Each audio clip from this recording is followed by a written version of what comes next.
ঈমানকে মজবুত করতে হবে। এই ঈমান যদি মজবুত না হয়,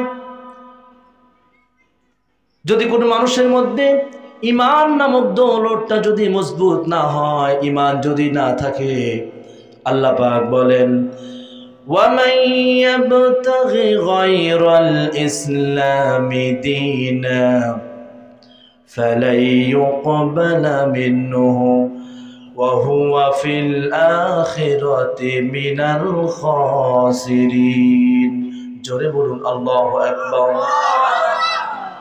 আল্লাহ পাক বলছেন যে বা যারা ইসলাম ছাড়া অন্য কিছুর মধ্যে শান্তি আছে, এটা যদি কোনো ব্যক্তি মনে করে ইসলাম ছাড়া অন্য কোনো একটা জনগোষ্ঠী বা জাতি শান্তি দিতে পারে, এটা যদি কোনো ব্যক্তি মনে করে, আল্লাহ পাক বলেন ফালা ইউকবালা মিনহু, তার কোনো আমল আল্লাহর কাছে গ্রহণযোগ্য হবে না। আল্লাহর কাছে আপনার আমলটা, আল্লাহর কাছে আপনার আমলটা যদি কবুল করাইতে চান, ইসলামের পাই টু পাই আপনাকে মানতে হবে। ইসলাম যদি কোনো মানুষ ইসলাম যদি না মানে, আল্লাহ পাক বলেন ফালা ইউকবালা মিনহু, তার কোনো আমল আমি আল্লাহর কাছে গ্রহণযোগ্য নয়। সাহাবী হযরতে সিদ্দিক আকবর, আল্লাহর নবীর বিখ্যাত সাহাবী হযরতে সিদ্দিক আকবর রাদিয়াল্লাহু তাআলা আনহু, এই বিখ্যাত সাহাবী তিনি কাপড়ের ব্যবসা করতেন। একদিন এক ব্যক্তি হযরতে সিদ্দিক আকবর রাদিয়াল্লাহু তাআলা আনহুর কাছ থেকে একটা ইজারা, একটা লুঙ্গি কিনে নিয়ে চলে গেল। 3 দিন 4 দিন পার হয়ে গেল। 3 দিন 4 দিন পরে সেই ব্যক্তিটা ওই লুঙ্গিটা আবার সে ফিরিয়ে এনে হযরত সিদ্দিক আকবরকে বলছে, ভাই আবু বকর, এই যে তোমার কাছ থেকে আমি একটা লুঙ্গি কিনে নিয়ে গিয়েছিলাম, শোনো এটা আমার পছন্দ হয় নাই, এই যে তোমার লুঙ্গি তুমি ফিরায় নাও, আমার টাকা আমারে ফিরায় দাও। হযরতে সিদ্দিক আকবর রাদিয়াল্লাহু তাআলা আনহু সেই লুঙ্গিটা ফিরিয়ে নিলেন, তার টাকা তাকে আবার ফিরায় দিলেন। সে ব্যক্তিটা তাকায় দেখে হযরতে সিদ্দিক আকবরের চোখ দিয়া পানি ঝরঝর করে জমিনে পড়ে, তার চোখ দিয়ে পানি পড়ছে। আস্তে আস্তে লোকজন এক হয়ে গেল, সবাই এসে বলছে, হুজুর এই একটা লুঙ্গি আপনাকে ফিরিয়ে দিয়েছে আর আপনি কাঁদতে কাঁদতে অস্থির হয়ে পড়ছেন। হুজুর আপনি এত ছোট মনা হলেন, আপনি কবে থেকে? সামান্য একটা লুঙ্গিরই তো ব্যাপার। হযরতে সিদ্দিক আকবর ডাক দিয়ে বলে, শোনো এই ব্যক্তিটা আমাকে যে লুঙ্গি ফিরিয়ে দিল, সেই জন্য আমি কাঁদি না, আমি কাঁদি এই জন্য হাসরের মাঠে আল্লাহ পাক যদি আমার সমস্ত নেক আমলগুলোকে আমাকে ফিরাইয়া দেবে, বলে আবু বকর শোনো, দুনিয়ার তোমার কোনো নেক আমল আমার কাছে কবুল হয় নাই, এই যে তোমার নেক আমল তুমি ফিরিয়ে নাও, যাও জাহান্নামে যাও। এই চিন্তা আর এই ভাবনা আমার মাথার মধ্যে এসেছে, সেই চিন্তায় আমি কাঁদতে কাঁদতে অস্থির হয়ে পড়ছি। কি ঈমান তাদের ছিল! ঈমানের চিন্তা তাদের কেমন ছিল! ঈমানদার ব্যক্তির সামনে যখন আল্লাহর কালামে তেলাওয়াত চলবে, ঈমানদার ব্যক্তির ঈমানটা বেড়ে যাবে। এটা কার কথা বলেন তো? আল্লাহ পাকের কথা। আল্লাহ পাক বলেছেন, বান্দা কোন ঈমানদার ব্যক্তির সামনে যখন আমার কালামে যখন তেলাওয়াত যখন শুরু হয়ে যাবে, ওই সময় আমার সে বান্দার মনের মধ্যে ঈমানটা বৃদ্ধি পেয়ে যাবে। আর যারা হেদায়েতের নিয়তে শুনবে না, আর যারা আল্লাহর কালাম থেকে যারা হেদায়েত নেওয়ার উদ্দেশ্যে যারা শুনবে না, এদের অন্তরটা আরো বেশি বাঁকা হয়ে যাবে। আল্লাহ পাক সেজন্য বলেছেন, ইন্না আ'তাদনা লিয-যালিমিনা নারান আহাতা বিহিম সুরাদিকুহা ফামান শাআ ফালইউমিন ওয়া মান শাআ ফালইয়াকফুর। আমার এই কালামের কথা যদি মানো তো ভালো, যদি না মানো ইন্না আ'তাদনা লিয-যালিমিনা নারা, আমি তোমাদের জন্য জাহান্নামের আগুনকে আমি ঠিক করে রেখে দিয়েছি। নাউজুবিল্লাহ বলে। জাহান্নামী হওয়া যাবে? দুনিয়ার সামান্য আগুন হাত দিয়ে আপনি 10 সেকেন্ড থাকতে পারেন? আপনি 1 মিনিট থাকা সম্ভব? একদিন সবাই আল্লাহর কাছে যেতে হবে। যেহেতু সৃষ্টিকর্তার সামনে আমাদের সবাইকে যেতে হবে, সুতরাং আইন মানতে হবে একমাত্র সে আল্লাহ পাকেরই।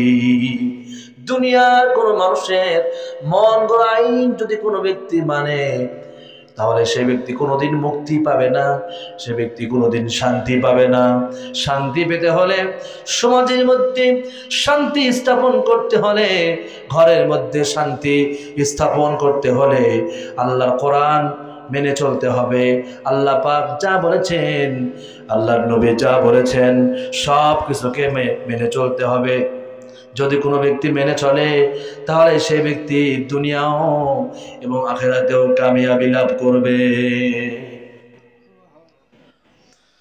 এজন্য ঈমানটা বাড়াতে হবে। ঈমানটা কি করতে হবে? বাড়াতে হবে। ঈমান আমাদের সন্তানদের শিক্ষা দিতে হবে। আমাদের সন্তানদেরকে যদি আমরা ঈমান শিক্ষা দেই, তো আপনি যে পিতা, এই পিতার সম্মান আপনি পাবেন। আপনার সন্তানের মধ্যে যদি আল্লাহর কালামের বুঝ থাকে, যদি কোরআনের বুঝ থাকে, আপনার সন্তান আপনার স্যান্ডেল ঠিক করে দেবে। বর্তমান ইউটিউব, ফেসবুক, পত্রপত্রিকা খুললে দেখা যাচ্ছে সন্তানের হাতে পিতা খুন। ঠিক না? কি জামানায় চলে আসলাম, একটাবার ভাবছেন কি জামানায় পাড়ি দিলাম? পিতার হাতে সন্তান নিরাপদ না, সন্তানের হাতে পিতা নিরাপদ না, নিজের মেয়ে বাপের কাছে বর্তমান নিরাপদ না, ভাইয়ের কাছে বোন নিরাপদ না। এই নিরাপত্তা কে দেবে? প্রিয় ভাইরা আমার, আল্লাহ পাক বলেন, ফালিয়াবুদু রাব্ব হাযাল বাইত আল্লাযী আত'আমাহুম মিন জু'ইন ওয়া আমানাহুম মিন খাউফ। জোরে বলুন আল্লাহু আকবার। সূরা আল কুরাইশ, এটা কাবা শরীফের গিলাফের মধ্যে লেখা আছে। কাবার যে দরওয়াজা, সেই দরওয়াজার মধ্যে সূরা আল কুরাইশ লেখা রয়েছে। যারা আপনারা হাজি, খেয়াল করে দেখবেন, সূরা আল কুরাইশ কাবা যে দরওয়াজা, সেখানে লেখা। আল্লাহ পাক বলছেন, বান্দারে, ফালিয়াবুদু রাব্ব হাযাল বাইত, এই ঘরের মালিকের ইবাদত কর। এই ঘর কোন ঘর বলেন তো? কাবা ঘরের মালিক কে? আল্লাহ পাক। আল্লাহ পাক বলছেন, বান্দা তোমরা আমার দাসত্ব করো, আমার গোলামি করো। বান্দা যদি তোমরা আমার গোলামি করতে পারো, আমার দাসত্ব করতে পারো, লাভ হলো দুইটা। আল্লাযী আত'আমাহুম মিন জু' ওয়া আমানাহুম মিন খাউফ। আল্লাহ পাক সুন্দর করে বলছেন, বান্দা শোনো, ও বান্দা, তোমরা যদি আমি রবকে যদি মেনে চলতে পারো, আল্লাহ পাক বলেন, বান্দা তাহলে আমি তোমাদেরকে ক্ষুধার সময় খাবার দেব, ভীতির সময় আমি আল্লাহ পাক তোমাদেরকে নিরাপত্তা দেব। মানুষ কিন্তু 10 তলা বিল্ডিং এ থাকতে চায় না অতটা। মানুষ চায় কি? দুইটা জিনিস। একটা হচ্ছে পেট পুরে খাবার চায়, আর একটা শান্তিতে থাকতে চায়। ঠিক কিনা বল? একজনের 10 তলা বিল্ডিং আছে, একজনের এসি রুম, এয়ার কন্ডিশন রুমে সে থাকে, কিন্তু তার জীবনে কোনো ভরসা নেই। যখন তখন তার প্রাণ পাখিটা একজন কি করে নেবে? ছিনিয়ে নেবে। তার সেখানে শান্তি আছে? মানুষ চায় ঘর ভাঙ্গা হোক, তাতে কোনো সমস্যা নাই, ওই আমার ঘুমটা যেন শান্তির হয়। ঠিক না? শান্তির ঘুম।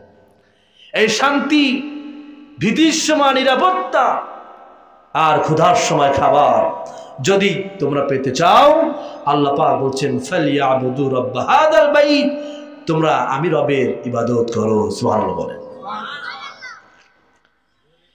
এই ঈমানটা টিকিয়ে রাখার জন্য, এই ঈমানের দাওয়াত দেওয়ার জন্য পৃথিবীর শুরু লগ্ন থেকে নিয়ে আল্লাহ পাক যত নবী আর রাসূল পাঠিয়েছেন, সমস্ত নবী রাসূলদের দাওয়াত একটা ছিল, লা ইলাহা ইল্লাল্লাহ, লা ইলাহা ইল্লাল্লাহ। একটু জিকির করেন, লা ইলাহা ইল্লাল্লাহ সুবহানাল্লাহ আলহামদুলিল্লাহ লা ইলাহা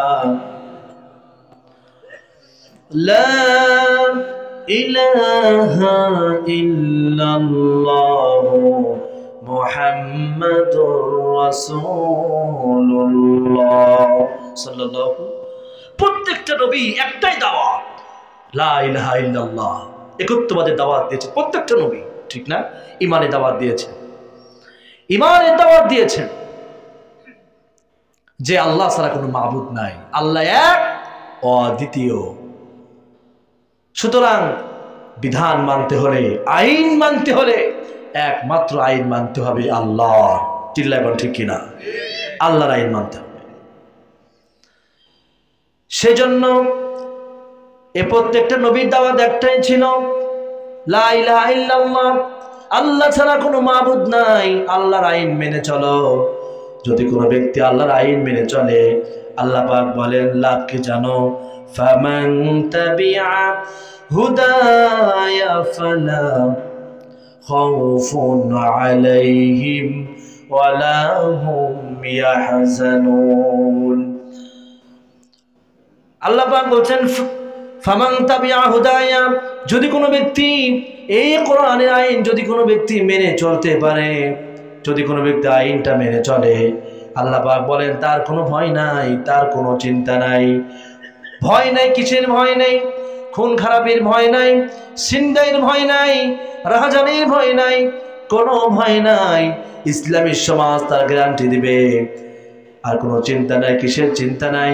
খাবারের চিন্তা নাই, সকালে খেয়েছি আবার দুপুরবেলা কি খাবো, কোনো চিন্তা নাই। ইসলামী সমাজ তার গ্যারান্টি দিবে। সুবহানাল্লাহ বলে। শুধু তাই না, যারা এক আল্লাহকে মেনে চলবে, আল্লাহর বিধানকে যারা মেনে চলবে, আল্লাহ পাকের পক্ষ থেকে আল্লাহ পাক রহমতের ফেরেশতা পাঠিয়ে দেন।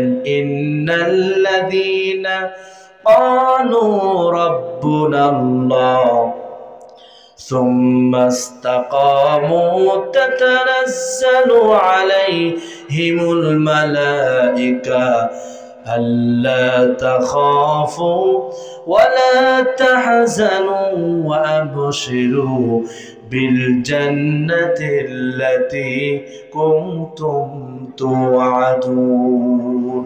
الله أكبر। আপনাদের কি সমস্যা হচ্ছে? আসলে আমার আলোচনার সিস্টেম, আমি তাফসীর করি, আমি কিচ্ছা কাহিনীর বক্তা না। এমন অনেকে আছে না, ঘন্টা ঘন্টা ওয়াজ করতেছে, একটা আয়াত পড়ে না, ঠিক না? এটা ঠিক না। প্রত্যেকটা কথার দলিল থাকতে হবে কোরআন থেকে, ঠিক না? আল্লাহ পাক বলছেন ইন্নাল্লাযীনা ক্বালু রাব্বুনাল্লাহ, নিশ্চয়ই যারা বলে আল্লাহ আমাদের রব, সুম্মা ইসতাকামু, এরপরে এই ঈমানের উপরে অটল থাকবে। যদি কোনো ব্যক্তি ঈমানের উপরে অটল থাকে, আল্লাহ পাকের পক্ষ থেকে আল্লাহ পাক রহমতের ফেরেশতা পাঠায় দেন। সুবহানাল্লাহ বলেন। এই ফেরেশতারা এসে বলে, ও আল্লাহর বান্দারা শোনো, তোমাদের কোনো ভয় নাই, তোমাদের কোনো চিন্তা নাই। ওয়া আবশিরু বিল জান্নাতিল্লাতী কুনতুম তুআদুন। ওয়া আবশিরু বিল জান্নাহ, জান্নাতের সুসংবাদ গ্রহণ করো। সুবহানাল্লাহ বলেন। জান্নাতের সুসংবাদ এই দুনিয়াতেই ফেরেশতারা এসে দিয়ে দেয়। ঈমান এর অটল থাকতে হবে। ঈমান। আজ বর্তমান শিক্ষার যে অবস্থা, আমার যা মনে হয় আজ থেকে 10 বছর পর, 20 বছর পর যদি এমনই চলতে থাকে, ভালো একটা ডাক্তার খুঁজে পাবেন না, ঠিক না? ভালো একজন ইঞ্জিনিয়ার খুঁজে পাবেন না, ভালো একজন উকিল খুঁজে পাবেন না। শিক্ষা অবস্থা যা, ঠিক এমনি ভাবে মনে করেন একজন লেখাপড়া শেষ করে বাড়িতে আসছে, তাকে জিজ্ঞেস করেছে, ভাই তুমি তো অনেকদিন ধরে তুমি তো এত কিছু পড়লে, কি শিখলি? ওই ব্যক্তি বলতেছে, ভাই এত কিছু শিখে জেনে যা বুঝলাম, দেয়ার ইজ নো গড। নাউজুবিল্লাহ বলেন। স্রষ্টা বলতে কেউ নাই। কি শিক্ষা? যে শিক্ষার মধ্যে ইসলামের বুঝ নাই, ওই শিক্ষা শিক্ষাই না। মানুষ দুনিয়ার সমস্ত জ্ঞান অর্জন করছে কিন্তু কোরআন পড়তে পারে না, তার মধ্যে মূর্খ কেউ নাই। একজন ব্যক্তি দুনিয়ার কিছু শিখে নাই, আল্লাহ কোরআন বুঝেছে, তার মতো জ্ঞানী পৃথিবীতে আর কেউ নাই। সুতরাং আল্লাহ কোরআনের জ্ঞান থাকতে হবে। একজন গ্রাম্য ব্যক্তিকে জিজ্ঞেস করা হয়েছে, ভাই স্রষ্টা বলতে কেউ কি আছে? স্রষ্টা বলতে আল্লাহ বলতে কেউ কি আছে? আমি তাফসীরের সূচনা লগ্নে আমি আগে আপনার কি আল্লাহরে চিনাই। সেই ব্যক্তি বলছে, ভাই আমি তো মূর্খ মানুষ, গ্রামে বাস করি, স্রষ্টা বলতে কেউ কি আছে এটা আমি তোমারে কেমনে বুঝাই?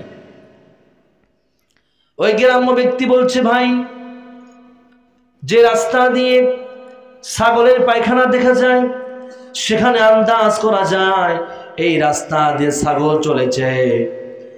যে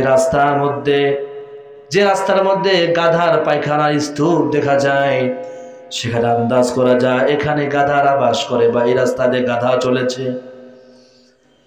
যে রাস্তার মধ্যে মানুষের পায়ের ছাপ দেখা যায় সেখানে আন্দাজ করা যায় এই রাস্তা দিয়ে মানুষ চলেছে। ও আল্লাহর বান্দারা শোনো, এত ছোট ছোট আলামত দেখে যদি তার অস্তিত্বকে খুঁজে পাওয়া যায়, ও আল্লাহর বান্দা কেমনে বুঝো না এত বড় আসমান আর জমিন কি দেখি মনের মধ্যে একটা বার কি চিন্তা জাগে না? এই আসমান এমনি এমনি সৃষ্টি হয় নাই, এই জমিন এমনি এমনি সৃষ্টি হয় নাই, অবশ্যই এর পিছনে একজন স্রষ্টা কাজ করছেন যার নাম হলো আল্লাহ রাব্বুল আলামিন। যার নাম হলো আল্লাহ রাব্বুল আলামিন। এই যে সামান্য একটু সামিয়ানা টাকা দেখছেন কতটা খুঁটি, ঠিক না? এবার মনের চোখ দিয়া সামিয়ানা তো ফাঁকা টাকা নাই, এই আসমানের দিয়ে একটা বার টাকায় দেখবেন এত বড় আসমান একটা খুঁটিও কি আছে? চিন্তা করছেন? খুঁটিবিহীন আসমান ঝুলন্ত অবস্থা রেখেছেন কে? আল্লাহ পাক রেখেছেন। এর নাম রব। আমরা কোনোদিন আল্লাহরে বলি নাই যে আল্লাহ তুমি আমার চোখটা এখানে দিও, আমার নাকটা এই মাঝখানে দিও, নাকের নিচে আমার ঠোঁট দিও। একদিনে বলেছি? একটা দিনও বলি নাই। তো আল্লাহ পাক আমাদের তখন যেখানে যে অঙ্গ যেমনি দেওয়া দরকার ঠিক তেমনি দিয়েছেন। ইমামে জাফর সাদিকের সাথে একজন নাস্তিকের কথোপকথন হচ্ছে। নাস্তিক বলছে দেয়ার ইজ নো গড, স্রষ্টা বলতে কেউ নাই, আমি আল্লাহরে মানি না, সব কিছু এমনি এমনি হয়েছে। জাফর সাদিক বলছে, আচ্ছা নাস্তিক, আল্লাহ একজন আছে এটাকে মেনে নাও। নাস্তিক বলছে, ইমাম সাহেব এটাকে আমি মানতে পারবো না। এবার ইমাম সাহেব বুদ্ধি করে বললেন, আচ্ছা নাস্তিক, আচ্ছা তোমার কি এমন কোনো ঘটনা মনে পড়ে যে তুমি জাহাজ নিয়ে সামুদ্রিক পথে তুমি যাচ্ছিলে? নাস্তিক একটু সময় চুপ করে থাকলেন। একটু পরে নাস্তিক বলছে, ভাই আপনি সুন্দর একটা কথা আপনি আমার মনে করে দিয়েছেন। আমি আজ থেকে অনেক দিন আগে জাহাজ নিয়ে আমি বাণিজ্যিক জাহাজ নিয়ে আমি সামুদ্রিক পথে যাচ্ছিলাম। জাহাজ যখন ঠিক সাগরের মাঝখানে সামুদ্রিক ঢেউ তুফান শুরু হয়ে গেল, সেই তুফানের কবলে পড়ে আমার জাহাজটা চূর্ণ বিচ্ছিন্ন হয়ে গেল, ছিন্ন বিচ্ছিন্ন হয়ে গেল, টুকরো টুকরো হয়ে গেল। আমার সমস্ত সম্পদগুলো এদিকে ওদিকে ছড়িয়ে ছিটে চলে গেল। আমার সমস্ত সাথী সঙ্গীরা মারা গেল। শেষে বেঁচেছিলাম আমি আর আমার জাহাজের নাবিক। আমি মনে করলাম এই নাবিকটাকে নিয়ে আমি বেঁচে থাকব, কিন্তু দেখি হঠাৎ করে একটা ঢেউ এসে আমার সেই জাহাজের নাবিকটাকেও ছিনিয়ে নিয়ে চলে গেল। ওই ইমাম সাহেব, এরপরে আমি বাঁচার কোনো পথ দেখলাম না। আমি দেখতে পেলাম একটা তোক্তা আমার দিকে আসতেছে। আমি সেই তোক্তাটারে জীবনের শেষ অবলম্বন হিসাবে বুকের সঙ্গে জাপটে ধরলাম। এরপরে বিশাল এক ঢেউ এসে আমার কাছ থেকে সেই তোক্তাটাও ছিনিয়ে নিয়ে চলে গেল। এরপরে আমি বেঁচে গেলাম। জাফর সাদিক বলছে, ও নাস্তিক শোনো, সত্যি করে বলো তো, যখন তোমার জাহাজ ডুবে গেল, যখন তোমার সমস্ত সাথী সঙ্গীরা মারা গেল, তোমার জাহাজের নাবিকটাও যখন হারিয়ে গেল, তোমার জীবনের শেষ অবলম্বন তোক্তাটাও যখন হারিয়ে গেল, সত্যি করে বলো তো ওই সময় তোমার মনটা কাকে ডেকেছিল? এইবার নাস্তিকের চোখ দিয়ে পানি পড়ছে। এবার নাস্তিক বলছি, ইমাম সাহেব সত্যি করে বলি, যখন আমার জাহাজ জমে গেল, আমার সমস্ত সাথী সঙ্গীরা যখন হারায় গেল, আমার নাবিকটাও যখন মারা গেল, আমার জীবনের শেষ অবলম্বন তক্তাটাও যখন ঢেউয়ে আমার কাছ থেকে ছিনিয়ে নিয়ে চলে গেল, ওই সময় অজান্তে হঠাৎ করে আমার মুখ দিয়ে বের হয়ে গেল, আল্লাহ আমারে বাঁচাও। এরপরে বিশাল এক ঢেউ এসে ওই ঢেউর সাথে সাথে আমাকে ছিটকে আমাকে সাগরের কিনারায় পৌঁছে দিল। জাফর সাদিক বলছে, নাস্তিক রে, যে আল্লাহকে জীবনও দেখো নাই, যে আল্লাহকে তুমি জীবনও বিশ্বাস করো না, যে স্রষ্টা বলতে একজন আছে, সে আল্লাহকে জীবনে একবার ডাকার কারণে যদি এত বড় বিপদ থেকে যদি তোমাকে রক্ষা করতে পারে, ও নাস্তিক শোনো, তাহলে তুমি সে আল্লাহকে কেমনে ভুলে গেলে? নাস্তিকের চোখ দিয়ে পানি পড়ছে।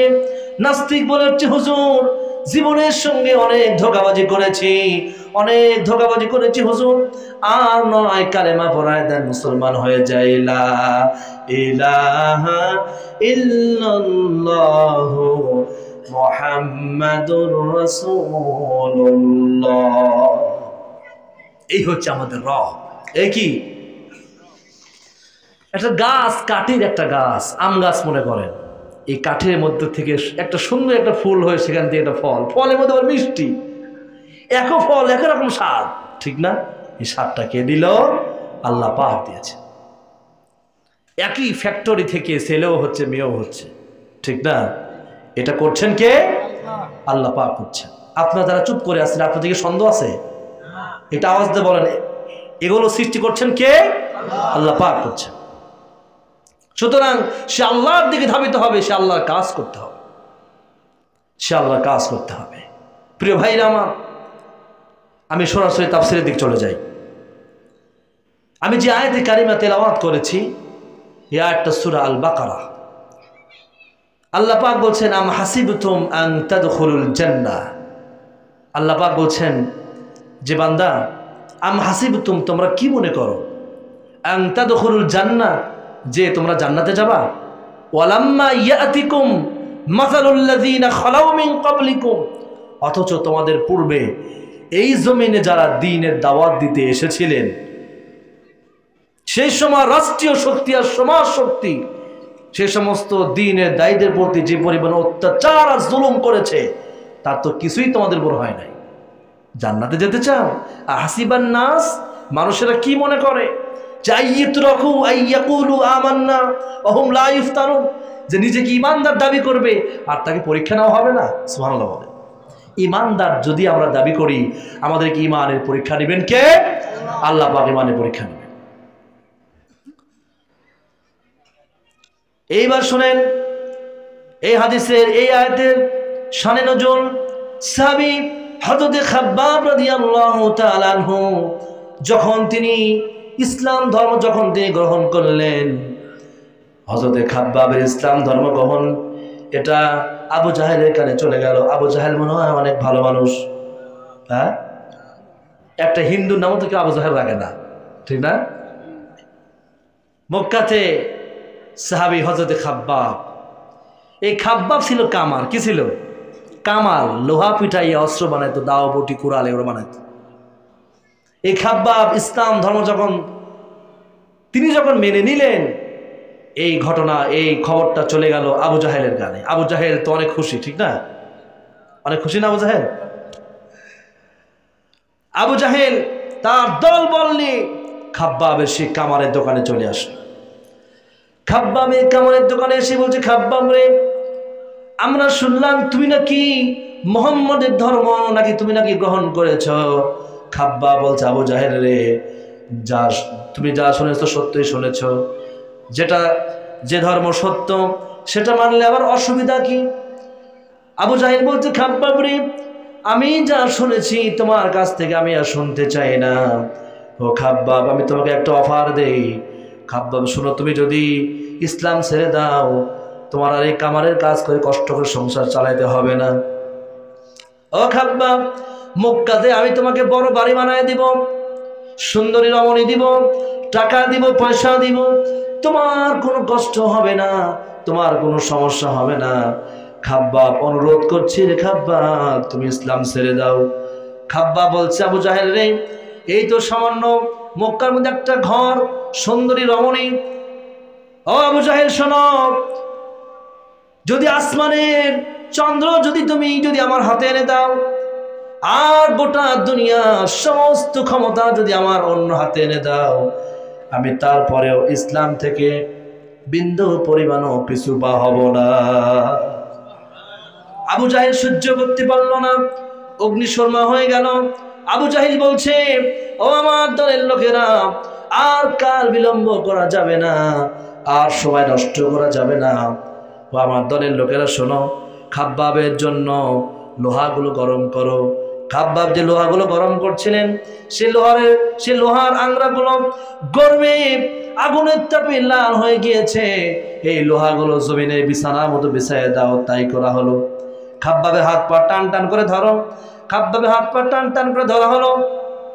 খাব্বাব কি চিৎ করা, এরপরে সেই লোহার উপরে শোয়ায় দেওয়া হলো, আর উপর থেকে চাপ দেওয়া হলো। খাব্বাবের পিঠের চামড়াগুলো ঝলসে গেল, দুর্গন্ধ ছড়িয়ে গেল। খাব্বাবের চোখ দিয়া অঝোর ধরে পানি পড়ছে। আবু জাহেল মনে মনে ভাবলো, এই তো খাব্বাব কষ্ট পাচ্ছে, ইসলাম বোধহয় ছেড়ে দেবে। আবু জাহেল বলছে, খাব্বাবের শোনো, ইসলাম ছেড়ে দাও। ইসলাম যদি না ছাড়ো, তোমাকে আরো বেশি কষ্ট দেওয়া হবে। খাব্বাব বলিষ্ঠ কণ্ঠে সেই দিন বলেছিল, ও আবু জাহেল শোনো, আমি কাঁদছি, তুমি এটা মনে করো না যে তোমার কষ্ট দেওয়ার কারণে আমি কাঁদছি।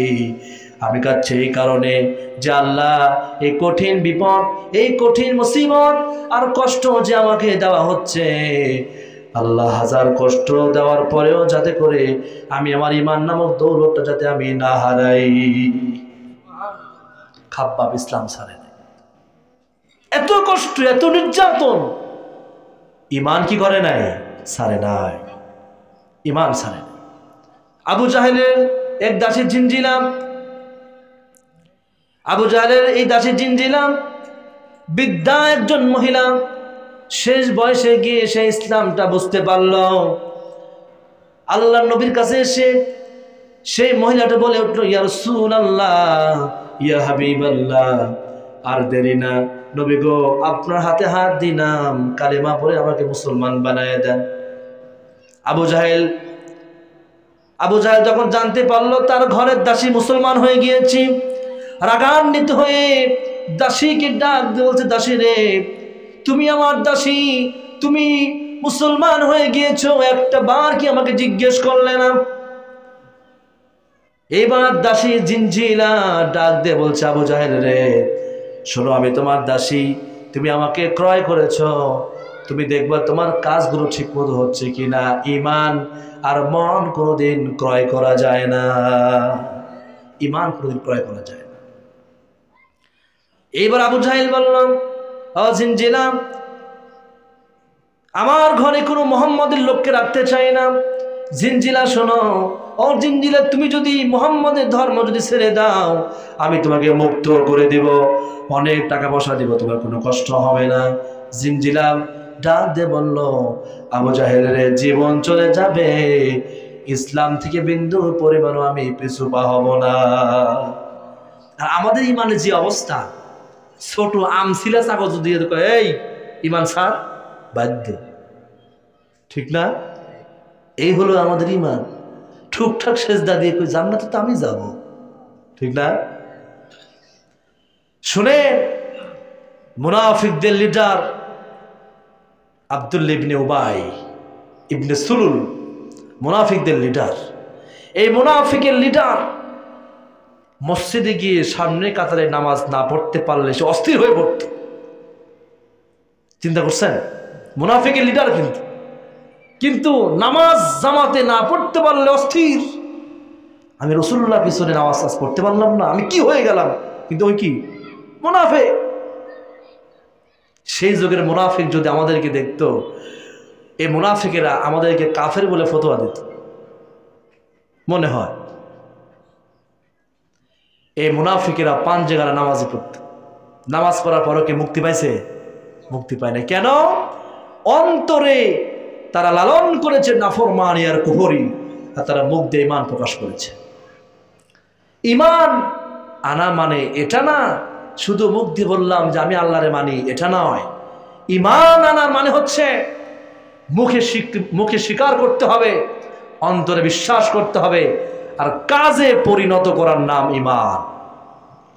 এই তিনটা কাজ যখন আমাদের দ্বারা হবে তখন বুঝবো আমরা কি ঈমানদার। সুতরাং এতক্ষণ যে আমরা ঈমানের আলোচনা শুনলাম, এর দ্বারা আমরা এটাই বুঝলাম যে ঈমান ছাড়া বিকল্প কোনো পথ নাই। ঈমান আনতে হবে, ঈমানটাকে মজবুত করতে হবে। এরপর ঈমান আনার পরে যে কাজটা সেটা হলো নামাজ। কি সেটা? কি নামাজ। সাইয়েদিনা হযরত মূসা আলাইহিস সালাম, আল্লাহ পাক যেদিন হযরত মূসাকে যেদিন নবুয়ত দিয়ে দিলেন, আল্লাহ পাক সেদিনই নবী মূসাকে নামাজ ফরজ করে দিলেন। আল্লাহ পাক বলেন, ইন্নানি আনাল্লাহ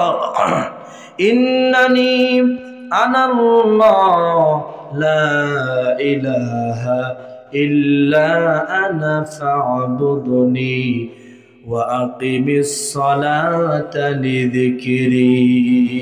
ইন্নানি আনাল্লাহ, হে মূসা নিশ্চয় আমি আল্লাহ, লা ইলাহা ইল্লা আনা, আমি ছাড়া কোনো ইলাহা নাই, কোনো মাবুদ নাই, কোনো বৎস নাই। ফা'বুদনি, অতএব আমার ইবাদত করো। ওয়া আকিমিস সালাতা লিযিকরি, আর আমার স্মরণার্থে নামাজ আদায় করো। সুবহানাল্লাহ, নামাজ ফরজ হয়ে গেছে। আমরা যে নামাজটা পড়ছি না, এই নামাজ সর্বপ্রথম ছিল 50 ওয়াক্ত। আওয়াজ দেবেন, কয় ওয়াক্ত? 50 ওয়াক্ত নামাজ ছিল। আল্লাহ পাক হযরত মুহাম্মদ রাসূলুল্লাহ সাল্লাল্লাহু আলাইহি সাল্লামকে দাওয়াত দিয়েছেন মেরাজে, আসমান ভ্রমণ। আল্লাহ পাক দিলেন 50 ওয়াক্ত নামাজ। আল্লাহর নবী 50 ওয়াক্ত নামাজ নিয়ে আসতেছেন। আসমানের মধ্যে হযরত মূসার সঙ্গে সাক্ষাৎ। সাইয়েদিনা মূসা বলছে, হুজুর আল্লাহ আপনারে কি দিল? আল্লাহ নবী বলছে, মূসা রে, আল্লাহ আমাকে আমার উম্মতের জন্য 50 ওয়াক্ত নামাজ দিয়েছে। সাইয়েদিনা মূসা আলাইহিস সালাম বলে, হুজুর আপনার উম্মত তো দুর্বল, এই 50 ওয়াক্ত নামাজ আদায় করতে পারবে না, আপনি যা একটু কমায় আনেন। আল্লাহর নবী কমাইতে কমাইতে 5 ওয়াক্ত। সাইয়েদিনা মূসা বলছেন, হুজুর আমার উম্মত সবল ছিল, 2 ওয়াক্ত নামাজই আদায় করতে পারতো না। ইয়া রাসূলুল্লাহ, হাবিবাল্লাহ, আপনি নামাজটা যায় আপনি আরেকটু কমায় আনেন। আল্লাহর নবী ডাক দিয়ে বলে, মূসা রে, আমার আল্লাহ আমারে চাই দিতে, আর তুমি খালি বলো নবী আরো কমান, আরো কমান। আমি আল্লাহর কাছে আবার কেমনে গিয়ে বলবো আল্লাহ নামাজটা আরেকটু কমায় দেন? আমার শরম হয়, লজ্জা হয়। আল্লাহ পাক নবীকে ডাক দিয়ে বলেন, হে আমার নবী, হে আমার হাবিব, আপনারা কোনো শরম করবেন না, কোনো লজ্জা করবেন না। নবী গো, আমি তো বলেছি 50 ওয়াক্ত নামাজ দিলাম, আপনার দাবির কারণে নামাজ কমাইতে কমাইতে 5 ওয়াক্ত দিয়ে দিলাম। ইয়া রাসূলুল্লাহ, হাবিবাল্লাহ, আপনার উম্মত যদি এই 5 ওয়াক্ত নামাজ যদি ঠিক মতো আদায় করে, আল্লাহ পাক সেদিন বলেছিলেন আমি আপনার উম্মতকে 50 ওয়াক্ত নামাজের সওয়াব বান্দার আমলনামায় দিয়ে দেব। সুবহানাল্লাহ। তাহলে 5 ওয়াক্ত নামাজ আদায় করলে লাভ না ক্ষতি? 50 ওয়াক্ত। অনেকে দেখেন না, নামাজ ছেড়ে দিয়ে বলে, ভাই একটু আসেন মসজিদে আসেন নামাজ পড়েন। ভাই নামাজ যে পড়বো শয়তানে ধরছে, এটা মিছা কথা। বেনামাজি ব্যক্তির কাছে শয়তান জীবনেও থাকে না। যে বেনামাজি ওই ব্যক্তির কাছে শয়তান জীবনেও থাকে না। তো শয়তান ভয় পা কোন টাইমে যেন এখন আল্লাহ গজব নাজিল হয়। শয়তান থাকে নামাজি ব্যক্তির পিছনে, কেমনি একে নামাজ থেকে ফেরানো যায়। কারণ 5 ওয়াক্ত নামাজে আল্লাহর হুকুম 17টা। শয়তান মনে মনে ভাবে, সর্বনাশ, আমি আল্লাহর একটা হুকুম না মানার কারণে শয়তান হয়েছি। আর এই ব্যক্তি আল্লাহর প্রত্যেক দিন 17টা হুকুম লঙ্ঘন করছে, এর কাছে আমার থাকা যাবে না। কোন টাইমে যেন আসমান থেকে গজব নাজিল হয়। অনেক ট্রাকের পিছনে দেখবেন লেখা থাকে, বিপদ মুক্ত দূরত্ব বজায় রেখে চলুন, ঠিক না? বেনামাজি থেকে শয়তান বিপদ মুক্ত দূরত্ব বজায় রেখে চলে। এজন্য বেনামাজি হওয়া যাবে না। অনেক শাস্তি। যারা নামাজ পড়েন না, আজ থেকে নামাজ পড়া ধরবেন। যে কারণ নামাজ এটা আপনারই লাভ। কিয়ামতের দিন সর্বপ্রথম হিসাব হবে কিসে? নামাজ হিসাব না। আমরা আল্লাহকে যদি বলি আল্লাহ আমরা যে নামাজি হব, আমরা কার সঙ্গে থাকলে আমরা নামাজি হতে পারবো? আল্লাহ পাক জানিয়ে দিলেন, বান্দারে শোনো, ইয়া আইয়ুহাল্লাযীনা আমানুত্তাকুল্লাহা ওয়া কুনু মা'আস সাদিকিন। হে বান্দারা, আল্লাহকে ভয় করো, আর সত্যবাদী যারা, নেককার যারা, বদকার নয় যারা, নেককার যারা, এদের সঙ্গে থাকো, এদের সহবতে থাকো। নেককার ব্যক্তিদের সঙ্গে থাকলে নেককার হতে পারবা। যদি কোনো ব্যক্তি কোনো বদমাশ ব্যক্তির সঙ্গে যদি মিশে, যদি বন্ধুত্ব স্থাপন করে, সেও একদিন কি হয়ে যাবে? বদমাশ হয়ে যাবে। প্রিয় ভাইরা আমার, এদের সঙ্গী ভালো হওয়া লাগবে, বন্ধু ভালো হওয়া লাগবে। আল মারউ মা'a মান আহাব্বা। পৃথিবীতে যার সাথে যার মিল মহব্বত থাকবে, তার সাথে তার কি হবে? বিচার হবে। সাবধান। ভালো মানুষের সঙ্গে থাকলে ভালো হতে পারবেন, নামাজি হতে পারবেন। আর আপনি যদি ভালো মানুষের সঙ্গে না থাকেন, আপনি কিন্তু ভালো হওয়া তো দূরের কথা, আপনাকে জাহান্নামের দিকে টেনে নিয়ে চলে যাবে। আল্লাহ পাক এরপরে বলছেন, ইয়া আইয়ুহাল্লাযীনা আমানু লা তাত্তাখিযুল কাফিরিনা আউলিয়া মিন দুনিল মুমিনিন। হে ঈমানদারেরা শোনো, ঈমানদারদেরকে ছেড়ে দিয়া তোমরা কখনো কাফের আর মুশরিকদেরকে তোমরা বন্ধু বানাবা না। এর কারণ, ইয়া আইয়ুহাল্লাযীনা আমানু লা তাত্তাখিযুল ইয়াহুদা ওয়ান নাসারা আউলিয়া বা'দুহুম আউলিয়াউ বা'দ। আল্লাহ পাক বলছেন, হে ঈমানদারেরা, ইহুদি আর খ্রিস্টানদেরকে বন্ধু বানাবা না। এর কারণ হচ্ছে তারা পরস্পরের বন্ধু। ও বান্দারা শোনো, তোমরা যদি কেউ তাহাদের সঙ্গে বন্ধুত্ব স্থাপন করো, তো তাহলে সে ব্যক্তিও তাহাদের একজন হয়ে যাবে। কাফেরদের সঙ্গে যদি আপনি মিশেন, বন্ধুত্ব স্থাপন করেন, আপনি একদিন কি হবেন? ওদের মতনই হয়ে যাবেন। এবার আল্লাহ কি বললাম, আল্লাহ আমরা তাহলে থাকবো কাদের সঙ্গে? ই আল্লাহ, আমাদের বন্ধু তাহলে কে? আল্লাহ পাক সেটাও জানিয়ে দিয়েছেন। আল্লাহ পাক বলেন, ইন্নামা ওয়ালিয়ুকুমুল্লাহু ওয়া রাসূলুহু ওয়াল্লাযীনা আমানুল্লাযীনা ইউকিমুনাস সালাতা ওয়া ইউতুনাজ যাকাতা ওয়া হুম রাকিউন। ইন্নামা ওয়ালিয়ুকুমুল্লাহু ওয়া রাসূলুহু, তোমাদের বন্ধু হচ্ছে আল্লাহ এবং রাসূল। ওয়াল্লাযীনা আমানু, এবং ঈমানদারেরা তোমাদের বন্ধু। সুবহানাল্লাহ বলেন। এই কারণে বন্ধু, ইউকিমুনাস সালাত ওয়া ইউতুনাজ যাকাত, এরা সমাজে নামাজ প্রতিষ্ঠার আন্দোলন করে। সুবহানাল্লাহ। নামাজের আন্দোলন। কারণ যে ব্যক্তি নামাজ পড়ে তার চরিত্র সবচাইতে সুন্দর হবে। যে ব্যক্তি নামাজ আদায় করবে ঠিক মতো, তার চরিত্র সুন্দর হয়ে যাবে। আল্লাহ নবী একদিন শীতের দিনে সকালবেলা নবী আমার বের হলেন। শীতের মধ্যে কিন্তু গাছের পাতা কিন্তু এমনি এমনি ঝরে ঝরে পড়ে। আল্লাহ নবী একটা গাছের ডাল ধরলেন, ঝাঁকুনি দিলেন, গাছের পাতাগুলো ঝরে ঝরে পড়তে লাগলো। আল্লাহ নবী সাহাবীকে প্রশ্ন করলেন, সাহাবীরে, এই যে গাছের পাতা ধরে, এই গাছের ডালটা ধরলাম, আর গাছের পাতাগুলো ঝরতে লাগলো। এক দৃষ্টান্ত হলো এমন, যদি কোনো ব্যক্তি 5 ওয়াক্ত নামাজ ঠিক মতো আদায় করে, তাহলে আল্লাহ পাক তার জীবনের সমস্ত গুনাহগুলো এমনি করে আল্লাহ পাক সাফ করে দেয়। আমার নাক আর কপালটা যদি কলম হয়, আর এই জমিনটা যদি খাতা হয়, ও ভাই, তাহলে দৈনিক 5 বার নাক আর কপাল নামক কলম দ্বারা জমিন নামক খাতার উপরে সই করে দিলাম, আল্লাহ আমি তোমার গোলাম, দুনিয়ার কারো গোলাম নই, দুনিয়ার কোনো মানুষের পাঁচটা গোলাম নই, আল্লাহ আমরা তোমার গোলাম। ঠিক কিনা বল? জোহরের সময় কাজ ফেলে দিয়ে আবার সেজদা দিত, আল্লাহ আমি তোমার গোলাম। এরপরে এই আসরের সময় হাজারো কাজের ভিড়কে উপেক্ষা করে সেজদা দিয়ে বলি, আল্লাহ আমি তোমার গোলাম। দিন শেষে রাত আসতেছে, রাতে সূচনা লগ্নে আবার সেজদা দিয়ে বলি, আল্লাহ আমি তোমার গোলাম। ঘুমানোর আগে সামনে নামাজে আবার সেজদা দিয়ে বলি, আল্লাহ দুনিয়ার কোনো মানুষের 5টা গোলাম নই, আমরা তোমার গোলাম। মসজিদে গিয়ে দেখেন না, কে বড় লোক কে গরিব কোনো ভেদাভেদ নাই, ঠিক না? রিক্সাওয়ালার পাশে একটা এমপি দাঁড়াচ্ছে, এমপির পাশে রিক্সাওয়ালা, ঠিক না? কোনো ভেদাভেদ নেই। আল্লামা ইকবাল বলেন, এক হি সফ মে খড়ে হো গয়ে महमूद आयाज, एक ही सफ में खड़े हो गए महमूद आयाज, न कोई बंदा रहा न कोई बंदा नवाज। एक ही কাতারে সম্রাট মাহমুদ আর তার গোলাম নায়াজ দাঁড়ায় গেছে।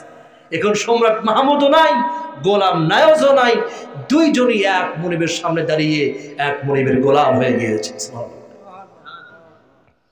কিছু মানুষ এমনও আছে যে নামাজও পড়ে অন্যায় কাজও করে, এমন আছে না? আল্লামা ইকবাল বলেন, মসজিদ মে যাকর নামাজ পড়ো, মসজিদ মে যাকর নামাজ পড়ো, हो चल पे छाके शराब पियो, ताकि रहमान भी राजी रहे और शैतान भी नाराज ना हो। মসজিদে গিয়ে নামাজও পড়ে, আবার মদের পাশে থেকে মদও খায়, যাতে আল্লাহ যাতে সন্তুষ্ট থাকে, শয়তানও যেন অসন্তুষ্ট না হয়। ওই রকম মুসল্লি আল্লাহ পাকের প্রয়োজন নাই। আল্লাহ পাক বলছেন, বান্দা শোনো, আল্লাহু ওয়ালিয়ুল্লাযীনা আমানু ইউখরিজুহুম মিনাজ-যুলুমাতি ইলান-নূর। আল্লাহ পাক বলছেন, বান্দা ঈমানদারদেরকে যে আমি তোমাদেরকে বন্ধু বানাতে বললাম, এই কারণে বললাম যে ঈমানদার যদি বন্ধু হয়ে যায়, ঈমানদার ব্যক্তি চাবে যে তোমাকে, যে বান্দা তোমাদেরকে অন্ধকার থেকে আলোর দিকে যেন আনতে পারে। আর কাফেররা কি চায়? আল্লাহ পাক সেটাও জানিয়ে দিয়েছেন। আল্লাহ পাক বলেন, ওয়াল্লাযীনা কাফারু আউলিয়াউহুমুত তাগুতু ইউখরিজুনাহুম মিনান নূরি ইলায-যুলুমাত।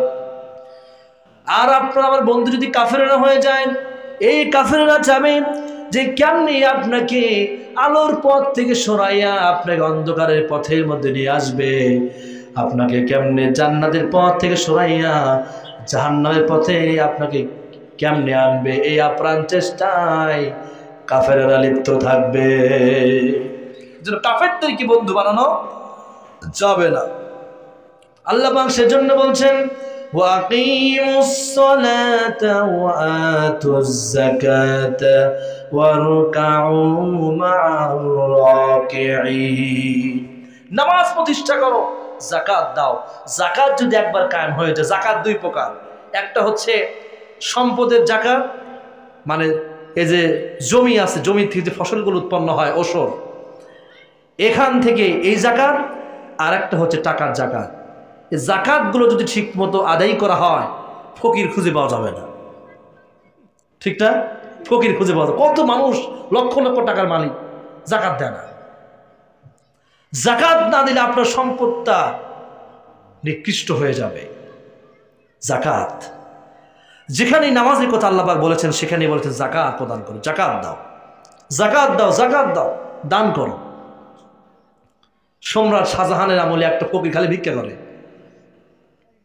তো একদিন একজন গিয়ে তাকে বলল যে, আচ্ছা আমি ছোটকাল থেকে দেখছি আপনি খালি ভিক্ষাই করেন, ভিক্ষা বাদ দিবেন কমনি।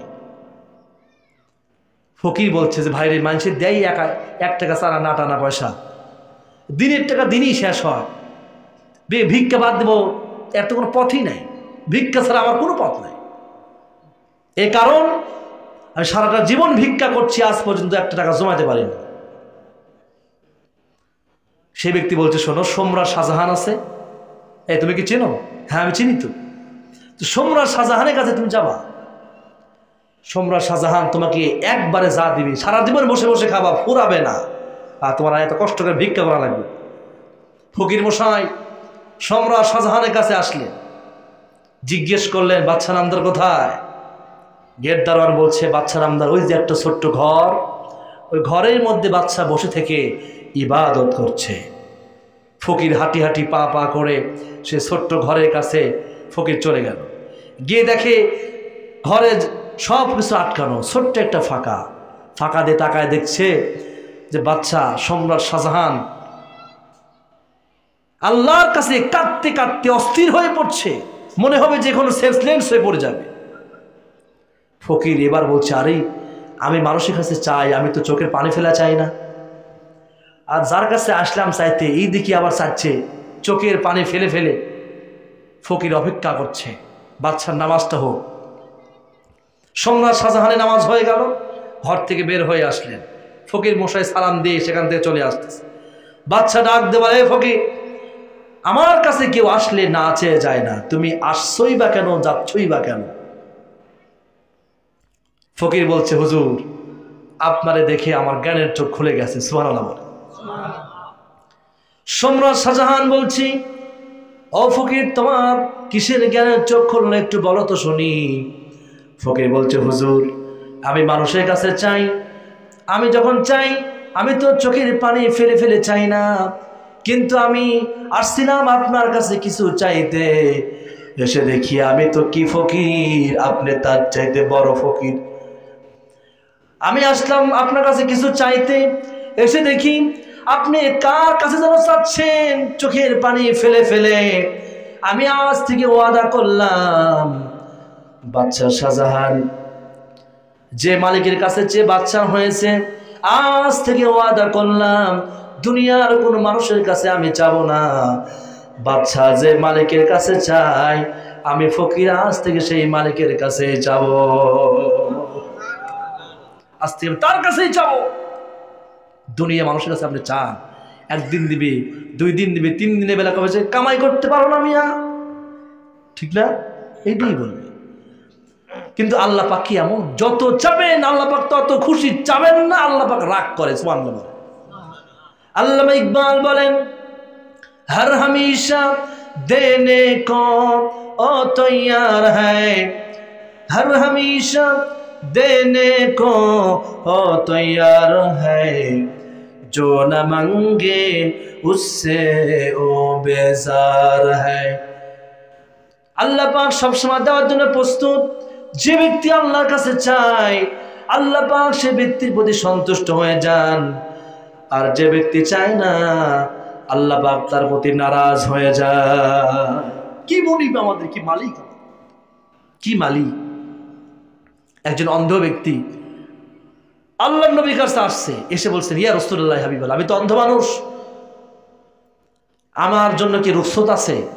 আমি তো মসজিদে আসতে পারি না। এবার বিশ্বনবী বললেন ঠিক আছে তোমাকে রুখসত দেওয়া গেল, মানে যদি মসজিদে আসতে না পারো তোমার কোনো সমস্যা নাই। এই অন্ধ ব্যক্তিটা হেঁটে যাচ্ছিলেন, আল্লাহর নবী তাকে ডাকলেন আর বললেন হে অন্ধ, মসজিদের আজান কি তোমার কানে যায়? অন্ধ ব্যক্তি বললে হুজুর মসজিদের আজান তো আমার কানে আসে।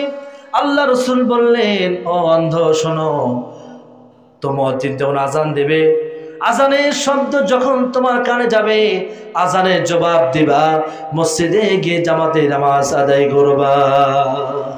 একজন অন্ধকেও নামাজ ব্যাপারে ছাড় দেওয়া হয় নাই, আর আপনি সুস্থ সবল মানুষ, কেমনে আপনি বিছানায় ঘুমান? কেমনে ঘুমান? মসজিদে আজান হয়েছে, আজান কানে আসার পরে কেমনে ঘুমান? হযরতে মূসা আলাইহিস সালামের কাছে একটা বাজারি মহিলা আছে। বাজারি মহিলা বুঝলেন? বাজারি মহিলা, বাজারি মহিলা সাহিত্যিক ভাষা বললাম। বাজারি মহিলা আসলো, এসে হযরতে মূসা আলাইহিস সালামকে বলছে হুজুর আমি আপনার কাছে আসছি একটা কারণে, সেটা হচ্ছে হুজুর আমি একটা অন্যায় করে ফেলেছি, আমার কি এই অন্যায়টা মাফ হবে? হযরতে মূসা আলাইহিস সালামের রাগ কম না বেশি? অনেক রাগ। এইবার বলছে আচ্ছা কি অন্যায় করেছে বলো তো? সেই মহিলা বলছে, হুজুর আমি জিনা করেছি, আমার পেটে একটা বাচ্চা আসছে, সেই বাচ্চাটার জন্মগ্রহণ করেছে, আমি তাকে এক আসাদ দিয়ে মেরে ফেলেছি, হুজুর এই গুনাহ কি আমার মাফ হবে? হযরত মূসা আলাইহিস সালাম বলেন, তাড়াতাড়ি তুমি আমার কাছ থেকে বের হয়ে যাও, কারণ তোমার মতো পাপিষ্ঠ ব্যক্তি যদি আমার কাছে থাকে আল্লাহ গজব নাজির হতে পারে, তুমি চলে যাও এখান থেকে। সেই মহিলাটা মূসা আলাইহিস সালামের ঘরের দরওয়াজা পার হতেই পারেনি, ফেরেশতা জিবরাইল আমিন ওহী নিয়ে হাজির, এসে বলছে, হুজুর আপনার দৃষ্টিতে বর্তমান এই মহিলার চাইতে খারাপ মহিলা কি আপনি আর দেখতে পান? হযরত মূসা আলাইহিস সালাম বলছেন, হ্যাঁ জিবরিল, আমার দৃষ্টিতে বর্তমান এই মহিলার চাইতে খারাপ মহিলা আমার দৃষ্টিতে আর নাই, কারণ এ জিনা করেছে একটা অপরাধ, পেটে বাচ্চা আসছে আরেকটা অপরাধ, বাচ্চাটা জন্মগ্রহণ করেছে এক আসাদ দিয়ে মারছে আরেকটা অপরাধ, সুতরাং এই মহিলার চাইতে খারাপ আমার চোখে আর নাই। সেদিন ফেরেশতা জিবরিল আমিন বলেছিলেন, হুজুর এই মহিলার চাইতে খারাপ ব্যক্তিকে দেখতে চান? সাইয়েদনা মূসা বলছেন, কে সেই ব্যক্তি? বলছে যে নামাজ পড়ে না, যে কি করে না, যে নামাজ পড়ে না, এই মহিলার চাইতে জঘন্য, এই মহিলার চাইতেও খারাপ। কত বড় ওয়েট এই কথা একটাবার ভাবছেন? আপনার ঘরে আপনার বিবি নামাজ পড়ছে না, আপনার ঘরে আপনি নামাজ পড়ছেন না, আপনার সন্তান কেমনে নামাজি হবে? আপনি নিজেই বিড়ি খা ছাড়তে পারেন নাই, আপনার সন্তানকে বিড়ি খাওয়া আপনি কেমনে ছাড়াবেন? ঠিক না? আপনার সন্তানকে ভালো বানাতে হলে আগে আপনারে ভালো হতে হবে। আমার বেশিরভাগ মাহফিল হয় পাবনার দিকে। 2021 সালে মাহফিল করতে গিয়েছি পাবনাতে। তো একজন ব্যক্তি এসে আমাকে বলছে, হুজুর আমার এই দুইটা নাতি হাসান আর হুসাইন, একটু দোয়া করে দেন যাতে সত্যিকারে হাসান হুসাইন হতে পারে। তো আমি বললাম যে বাপ যদি আলীর মতো হয় আর মা যদি হযরত ফাতেমার মতো হয়, অবশ্যই সন্তান হাসান হুসাইনের মতোই হবে। এজন্য সন্তানকে ভালো বানাতে হলে, সন্তানকে নামাজি বানাতে হলে নিজে নামাজি হতে হবে, সন্তানকে মাদক মুক্ত করতে হলে নিজে মাদক মুক্ত থাকতে হবে। লোকমান হাকিম রাহমাতুল্লাহ আলাইহি তার সন্তানকে তিনি নসিহত করছেন, ইয়া বুনাইয়া আকিমিস সালাত, ও আমার কলিজার টুকরা বাবা নামাজ পড়ো। তিনি ইয়া ইবনে বলতে পারতেন, হে আমার ছেলে শোনো, তিনি বলছেন ইয়া বুনাইয়া, তাসগীর করেছেন, ও আমার কলিজার টুকরা বাবা। দেখছেন একটা বাবা তার সন্তানকে কেমনে ডাকবে? আপনি যদি বলেন এই নামাজ পড়িস না তাদের, আপনার ছেলে আর বেশি রাগান্বিত হয়ে যাবে। আপনার ছেলেকে আপনি একটা দিনে একটা চুমা দেন, চুমা দিয়ে বলেন, বাবা রে তোমার মতো অনেক বাচ্চারা মসজিদে গিয়ে জামাতে নামাজ পড়ে, মনটা অনেক চায় আমার সন্তানটাও যায়, কিন্তু বাবা তুমি যদি মসজিদে যাও আমি অনেক খুশি হব, কিন্তু তুমি যে মসজিদে যাও না আমার অন্তরটা অনেক কাঁদে, বাবা চলো আজকে মসজিদে যাও। আপনার সন্তান ওই সময় যদিও আপনার সঙ্গে না আসে আপনাকে বলবে যে আব্বা আমি ইনশাল্লাহ সামনে অক্ত থেকে অবশ্যই আপনার সঙ্গে মসজিদে যাব। এরকম 10টা মাহফিল দিয়ে যতটা ওয়াজ শুনে ফায়দা না হবে, আপনার একটা মিষ্টি কথা আর একটাতে চুমাতে তার চেয়ে বেশি ফায়দা হবে। সন্তানকে ঠিক করতে হবে, মাদক মুক্ত দেশ গড়তে হবে, মাদক মুক্ত ঘর বানাতে হবে। মাদক সেবন করছে, মাথা তো ঠিক নাই, এসে বলছে বাবাকে, বাবা টাকা দাও বাবা খাবো। বাবা বলছে কে বেটা আমার কি নাই, আমি তো তোর বাবা। ওই বাবা না, আমি আর একটা বাবা খাবো। বাপ বলছে তুই আমাকে খা। যাহা এই কথা বলছে হাতে কাছে যা আছে ওইটাই একবারই জাগাত খতম। অহরহর খুন হচ্ছে, পত্রপত্রিকা তাকায় দেখে, সন্তানের হাতে মা খুন হচ্ছে, স্বামীর হাতে স্ত্রী খুন হচ্ছে, এর পিছনে একটাই, সেটা হচ্ছে মাদক। সাহাবীরা নামাজে দাঁড়িয়ে গিয়েছে, নামাজের মধ্যে যখন মদ হালাল ছিল, কি ছিল যখন, বর্তমান আমাদের খাওয়া দাওয়া শেষ করে আমরা কি খাই, পেপসি খাই, 7 আপ খাই না, অনেকে খায় না? আগের সময় যখন মদ হালাল ছিল, যখন মদ হারাম হয় নাই, ওই সময় এই দাওয়াত খাওয়ার পর প্রত্যেকের সামনে মদ রাখা হতো স্পেশালিভাবে। সে আরবের বিখ্যাত মদ, আঙ্গুরে মদ রাখা হতো। একদিন নামাজের মধ্যে কি একটু ভুল হয়ে গেছে। সাহাবী এসে বলছেন, ইয়া রাসূলুল্লাহ, হাবিবাল্লাহ, সাহাবীরা তো মদ খাচ্ছে, নামাজের মধ্যে ভুল হয়ে যাচ্ছে, নামাজের মধ্যে উল্টাপাল্টা হয়ে যাচ্ছে। ইয়া রাসূলুল্লাহ, মদ সম্পর্কে আপনি তো কিছুই বললেন না। বিশ্বনবী বলছেন, ও আমার সাহাবী, আমি বলার কোনো অধিকার রাখি না, যে পর্যন্ত আল্লাহ পাক আমাকে না বলবে সেই পর্যন্ত কোনো কথা বলার অধিকার আমি নবীর নাই। সঙ্গে সঙ্গে আল্লাহ পাক আয়াত নাজিল করে দিলেন, ইয়া আইয়ুহাল্লাযীনা আমানু লা তাকরাবুস সালাত ওয়া আনতুম সুকারা। আল্লাহ পাক বলছেন, যখন তোমরা মদ খাবে, যখন তোমাদের মাথাটা ঠিক থাকবে না, মস্তিষ্ক ঠিক থাকবে না, তখন তোমরা নামাজের নিকটবর্তীও হয়েও না। আচ্ছা, এই আয়াত দ্বারা কি মদ হারাম হয়েছে? তার মানে কি, মদ তোমরা খাও কিন্তু কি মদ খায় নামাজ পড়তে যাও না। এটা তো এই আয়াতটা দিয়ে তো মদ হারাম হয় না। আইন প্রয়োগের সিস্টেম দেখেন, আইন প্রয়োগ হচ্ছে। যদি আল্লাহ পাক যদি ডাইরেক্ট আয়াত যদি অবতীর্ণ করে বলতেন মদ হারাম, তখন ডাইরেক্ট যাদের মদ খাওয়া অভ্যস্ত ছিল এরা হঠাৎ করে মদ খাওয়া বাদ দেওয়া কষ্টকর হয়ে যেত, ঠিক না? আস্তে আস্তে আয়াত অবতীর্ণ হচ্ছে। কিছু সাহাবীরা ভাবতে লাগলেন, এই মদ এতটা খারাপ জিনিস যে মদ খেয়ে নামাজের নিকটবর্তী হওয়া যাবে না। 25% সাহাবী মদ খাওয়া বাদ দিয়ে দিলেন। সুবহানাল্লাহ বলে। অনেক দিন চলে গেল, আবারও একই ভুল শুরু হলো। সাহাবীরা গিয়ে বলছেন, ইয়া রাসূলুল্লাহ, মদ সম্পর্কে আর তো কোনো আয়াত অবতীর্ণ হলো না। আল্লাহ পাক আবার আয়াত অবতীর্ণ করলেন, ইয়াসআলুনাকা আনিল খামরি ওয়াল মাইসির কুল ফীহিমা ইসমুন কাবীরু ওয়া মানাফিউ লিন-নাস। হে নবী, এরা আপনাকে প্রশ্ন করে মদ আর জুয়া সম্পর্কে, আপনি বলে দেন এই মদ আর জুয়ার মধ্যে ভালোর চাইতে খারাপ বেশি। আরও 25% সাহাবী ভাবলেন যে আল্লাহর চাইতে বান্দার মঙ্গল কামি আর কে হতে পারে? আল্লাহ যেহেতু বলছেন যে ভালোর চাইতে খারাপ এর মধ্যে বেশি, খাবো না যা। এরপরে 50-50, অর্ধেকে খায় আর অর্ধেকে খায় না।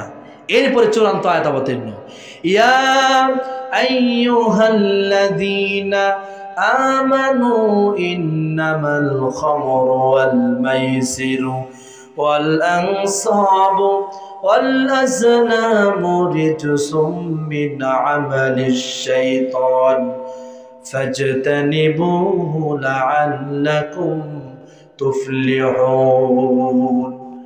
আল্লাহ পাক চূড়ান্ত আয়াত নাযিল করলেন, হে ঈমানদারেরা, ইন্নামাল খামরু ওয়াল মাইসির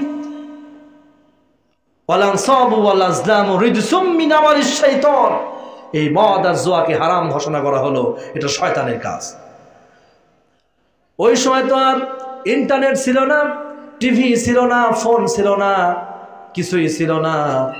আল্লাহর নবী সাহাবীদেরকে বললেন, ও আমার সাহাবীরা, এই আয়াতগুলো তোমরা রাস্তার মোড়ে মোড়ে গিয়ে তোমরা এই আয়াতগুলো উচ্চ আওয়াজ দিয়ে পাঠ করতে থাকো। সাহাবীরা রাস্তার মোড়ে মোড়ে গিয়া এই আয়াতগুলো উচ্চ আওয়াজ দিয়ে পাঠ করতে লাগলেন। যারা মদের পাঠশালায় বসে মদ পান করেছিলেন, এই সমস্ত লোকেরা এরা গলার মধ্যে আঙ্গুল দিয়ে মদগুলো বের করে ফেলে দিল। মদের কারখানার মালিক মদের ভান্ডবাটি যেখানে যা আছে সব ভেঙ্গে চুরমার করে দিল। মদ বন্ধ হয়ে গেল, আল্লাহর কোরআনের আইন চালু হয়ে গেল,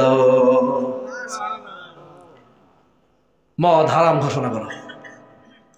এজন্য এই মাদকতা, এই মদ থেকে আমাদের সন্তানদেরকে বাঁচাতে হলে আমাদের ভূমিকা আরো বেশি, আমাদেরকে শক্ত হতে হবে।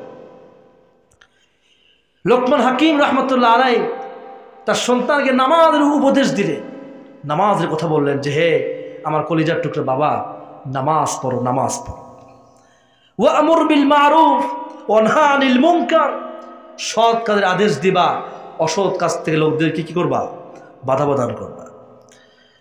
লোকমান হাকিম তার সন্তানকে নামাজের কথা এজন্যই বললেন, এই কারণে যে নামাজ যদি কোনো ব্যক্তি পড়ে, আল্লাহ পাক বলেন, ইন্নাস সালাতা তানহা আনিল ফাহশাই ওয়াল মুনকার নামাজ মানুষকে খারাপ আর অশ্লীল কাজ থেকে নামাজ মানুষকে বাঁচাইয়া দেয়। এখন আমাদের সমাজে তো অনেকে আছে নামাজও পড়ে সুদ খায়, নামাজ পড়ে মানুষকে ধোকা দেয়, নামাজ পড়ে ওজনে কম দেয়, নামাজ পড়ে জমির আইল ঠেলে, নামাজ পড়ে ঘুষের টাকা টেবিলের নিচ দেয় নেয়। আছে না নাই? এর সহজ একটা উত্তর কি জানেন? যদি এখন আপনারা বলেন যে হুজুর আপনি এই মাত্র বললেন যে আল্লাহ পাক বলছে নামাজ পড়লে খারাপ কাজ থেকে বাঁচতে পারবে, এই ব্যক্তি নামাজও পড়ছে অন্যায় কাজও করছে, তাহলে এই ব্যক্তির নামাজ এই ব্যক্তিকে তো খারাপ কাজ থেকে বাঁচাতে পারলো না। সাবান আর পানি দিয়ে যদি আপনি কাপড় ধন, কাপড় পরিষ্কার হয়। সাবান আর পানি দেওয়া যতই আপনি কয়লা ধন, কয়লা সব হবে। বুঝতে হবে কপাল পুড়ে গেছে, এটাকে ঠিক করতে হবে। এই নামাজ যে সেই আদায় করলেই যে কবুল হচ্ছে বিষয়টা কিন্তু এমন না। আল্লাহ পাক সেটাও বলে দিয়েছেন। আল্লাহ পাক বলেন ওয়াইযা কামু ইলাস সালাতি কামু কুসালা। ও বান্দারা শোনো, এই নামাজীদের মধ্যে কিছু নামাজি এমন আছে যারা নামাজের মধ্যে অহেতুক কার্যকলাপ করে। নামাজে দাঁড়াইছে, নামাজের মধ্যে নাক খোঁড়াচ্ছে, আছে না? নামাজের মধ্যে মাথা চুলকাচ্ছে, নামাজের মধ্যে জামা ঠিক করতেছে, মানে ওর কাজের শেষ নাই। নামাজের মধ্যে এই দুনিয়াবি কাজ করতেছে। আল্লাহ পাক বলছে আসলে প্রকৃতপক্ষে এই নামাজটা আমার জন্য নয়, এই নামাজটা ইউরাউনান নাস, এই নামাজটা লোক দেখানোর জন্য যে দেখো আমরাও নামাজি, আমরাও কি, আমরাও নামাজি। সেজন্য আল্লাহ পাক বলছেন বান্দারে কুল ইন্না সালাতি ওয়া নুসুকি ওয়া মাহইয়ায়া ওয়া মামাতি লিল্লাহি রাব্বিল আলামিন। হে আমার বান্দারা বলো, নিশ্চয়ই আমার নামাজ, আমার কুরবানি, আমার হায়াত আর আমার মওত সব কিছুই আল্লাহর জন্য নিবেদিত। আমাদের নামাজ, আমাদের হজ, আমাদের জীবন যৌবন সবকিছু কার জন্যে? আল্লাহর জন্য। এই নামাজের এতটাই গুরুত্ব, খুব খেয়াল করে শুনবেন। আমার নবী, আপনার নবী, বিশ্ব নবী মুহাম্মদ রাসূলুল্লাহ সাল্লাল্লাহু আলাইহি ওয়াসাল্লাম জীবনের শেষ লগ্নে তিনি নামাজের কথাই বলে গেলেন। আল্লাহর নবী জীবনের শেষ মুহূর্তে আল্লাহর নবী তিনি নিজের আদরের মেয়ের কথা বললেন না, আদরের নাতির কথা বললেন না, জামাইয়ের কথা বললেন না। আল্লাহর নবী জীবনের শেষ কথা যেটা ছিল সেটা হলো আসসালাত, আসসালাত ওয়া মা মালাকাত আইমানুকুম আসসালাত। ও আমার উম্মতরা নামাজ, নামাজ ছেড়ে দিও না। আল্লাহর নবী তিনি অত্যন্ত অসুস্থ, সাহাবীদের কাঁধের উপরে ভর করে তিনি মসজিদে আসলেন। আল্লাহর নবী অনেক কষ্টে মসজিদের মেম্বারে উঠলেন আর তিনি বললেন, ও আমার সাহাবীরা শোনো, আল্লাহ পাক রব্বুল আলামিন তার এক বান্দাকে এই পৃথিবীর জাগতিক সমস্ত সম্পদ দিতে চেয়েছিলেন, কিন্তু আল্লাহ সেই বান্দা পৃথিবীর সমস্ত জাগতিক সম্পদকে উপেক্ষা করে তার মাবুদের সঙ্গে সাক্ষাৎ করা বেশি পছন্দনীয় মনে করেছেন। একজন সাহাবী কিছুই বুঝলেন না, কিন্তু সিদ্দিক আকবর আল্লাহর নবীর শ্বশুর বিখ্যাত সাহাবী হযরত সিদ্দিক আকবর রাদিয়াল্লাহু তাআলা আনহু তিনি কাঁদতে কাঁদতে অস্থির হয়ে পড়ছেন। সাহাবীরা গিয়ে বললেন, ভাই আবু বকর, আল্লাহর নবী কাঁদার কি কথা বললেন, আপনি কাঁদছেন কেন? আল্লাহর নবীর সাহাবী সিদ্দিক আকবর বলছেন, ও নবীর সাহাবীরা, আল্লাহর নবী যা বলেছেন তোমরা কি বুঝতে পেরেছো? আল্লাহ নবী বললেন, আল্লাহ পাক তার এক বান্দাকে পৃথিবীর জাগতিক সমস্ত সম্পদ দিতে চেয়েছিলেন, কিন্তু তার সেই বান্দা সমস্ত সম্পদকে উপেক্ষা করে তার মাবুদের সঙ্গে সাক্ষাৎ করা বেশি পছন্দনীয় মনে করেছেন। তার মানে হলো আল্লাহ নবী দুনিয়া ছেড়ে চলে যাবে, আমরা নবী থেকে এতিম হয়ে যাব। সমস্ত সাহাবীরা আল্লাহ নবীর কাছে আসলেন আর বলছেন, ইয়া রাসূলুল্লাহ, আপনার সাহাবী সিদ্দিক আকবর যা বললেন এটা কি সত্য নাকি? ইয়া রাসূলুল্লাহ, যখন আমাদের পেটে খাবার থাকে না, যখন আমরা আপনার নুরানি চেহারা দেখি, নবী গো আমাদের পেটের ক্ষুধাটা একদম শেষ হয়ে যায়। আমরা যখন চিন্তিত থাকি, আপনাকে দেখা মাত্রই সমস্ত চিন্তা দূর হয়ে যায়। ইয়া রাসূলুল্লাহ, ইয়া হাবিবাল্লাহ, আপনি যদি দুনিয়া ছেড়ে চলে যান, নবী গো আমরা নবী নবী বলে কারে ডাকবো? আল্লাহর নবী সমস্ত সাহাবীদেরকে বললেন, ও আমার সাহাবীরা শোনো, তারাকতু ফীকুম আমরাইন লান তাদিল্লু মা তামাসসাকতুম বিহিমা কিতাবাল্লাহ ওয়া সুন্নাত রাসূলি। ও আমার সাহাবীরা শোনো, আমি দুনিয়া ছেড়ে চলে যাব, কোনো আফসোস করো না, দুঃখ করো না। আমি দুটো জিনিস পৃথিবীতে রেখে যাচ্ছি, যদি কোনো আমার উম্মত এই দুটো জিনিসকে যদি আঁকড়ে ধরতে পারে, লান তাদিল্লু মা তামাসসাকতুম বিহিমা, পৃথিবীর কোনো তাগুত শক্তি আমার সেই উম্মতকে সঠিক পথ থেকে বিন্দু পরিমাণও পদস্খলন করতে পারবে না। এক নম্বর কিতাব আল্লাহ, দুই নম্বর সুন্নাত রাসূলি। একটা হচ্ছে আল্লাহর কিতাব কোরআন, দুই নম্বর সুন্নাতে রাসূল। সুবহানাল্লাহ বলে। রাত গভীর হয়ে গেল, আজ আর কোনো সাহাবী মসজিদ থেকে কেউ বের হয় না। সমস্ত সাহাবীরা মসজিদের মধ্যে, নামাজের রক্ত পার হয়ে যাচ্ছে, নবী আমার মসজিদের মধ্যে আসছে না। আল্লাহ নবীর জায়গায় হযরতে সিদ্দিক আকবর দাঁড়ায় নামাজ আদায় করাচ্ছেন। সমস্ত সাহাবীরা বলছেন, আজ পর্যন্ত আল্লাহ নবীর জায়নামাজে কেউ দাঁড়াইতে পারে নাই, যেহেতু সিদ্দিক আকবর দাঁড়িয়েছে তার মানে হলো নবীদের পিছনে নামাজ পড়া থেকে আমরা মাহরুম হয়ে গেল। রাত গভীর হয়ে গেল,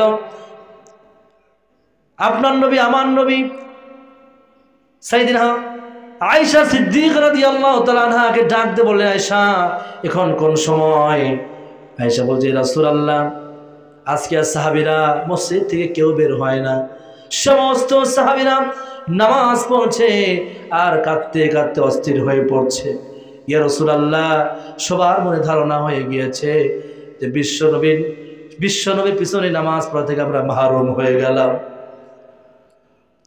এবার হুজুর বলছেন, আয়েশা মসজিদের দিকে যে গেট এটা একটু খুলে দাও। আম্মা জান আয়েশা বলেন, মসজিদের দিকে যে একটা পর্দা ছিল সেটা আমি সরিয়ে দিলাম। আল্লাহর নবী ডাক দিয়ে বলে, আয়েশা রে আমার মাথাটা একটু উঁচু করে ধরো, নামাজের দৃশ্যটা একটু দেখতে চাই। আল্লাহর নবী সাহাবীদের নামাজের দৃশ্যটা দেখছেন। আম্মা জান আয়েশা লক্ষ্য করে দেখেন হুজুরের চোখের কোণা দিয়ে চোখের পানিগুলো ঝরঝর করে জমিনে পড়ছে। আম্মা জান আয়েশা বলছে, ইয়া রাসূলুল্লাহ এই নামাজ দেখে চোখে কেন পানি আসলো? আল্লাহ রাসূল বললেন, ও আয়েশা শোনো, এটা আমার কোনো দুঃখের পানি নয়, এটা আমার তৃপ্তির পানি। কারণ যে নামাজটা দেখতেছো, এই নামাজ কায়েম করতে গিয়া উহুদের ময়দানে আমার রক্ত ঝরেছে। এই নামাজ কায়েম করতে গিয়ে তায়েফের ময়দানে আমার রক্ত ঝরেছে। ও আয়েশা ভবিষ্যতে একটু ছবি যেন আমার স্মৃতিতে ধরা পড়ে গেল।